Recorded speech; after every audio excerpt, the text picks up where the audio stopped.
In the 1760s, a wave of revival was sweeping across North America.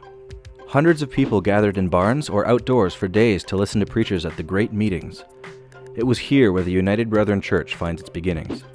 It was in Isaac Long's barn in Lancaster, Pennsylvania, that Martin Bohm, a German Mennonite preacher, shared the story of his life-changing encounter with Christ and becoming a newborn Christian. William Otterbein, a German Reformed pastor, was in the crowd that day. He was deeply moved because he too had experienced a truly transformed life in Christ. He left his seat, embraced Bohm, and declared passionately, "Wir sind Brüder," we are brethren. The statement shared by Otterbein to Bohm sparked a spirit-led movement called the United Brethren Church. Bohm and Otterbein, two very different men, agreed on the basics of faith in the living Christ. The United Brethren Church was the first North American denomination that was born without ties to Europe. The movement spread from Pennsylvania to Virginia and Maryland as a loose association of churches. By 1800, they saw the need to organize. They held a conference at Peter Kemp's house in Baltimore, where they elected Otterbein and Bohm as bishops. It was there where the denomination was officially named the United Brethren in Christ. They agreed to hold regular conferences. The church spread into Ohio and Indiana. Churches were led by lay leaders and were visited by preachers on horseback who would travel for hours just for one meeting. The church opened a publishing house and several colleges. Unlike most colleges of the day, the UB colleges admitted women. Otterbein College in Ohio also admitted blacks, which was unheard of in the day. The UB Church took a historic stand against slavery, which hindered its growth in the South. Otterbein College's president's house was a station on the Underground Railroad.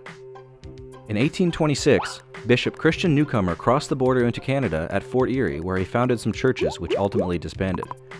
However, Ontario minister John Cornell had heard about the United Brethren Church and proposed a connection with them. Other UB ministers started working in Canada.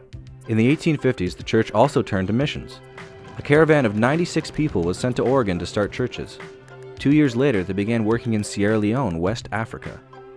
In 1889, the church had 6 bishops and 200,000 members, but trouble was brewing. Some leaders wanted to change the Constitution and adopt a new confession of faith.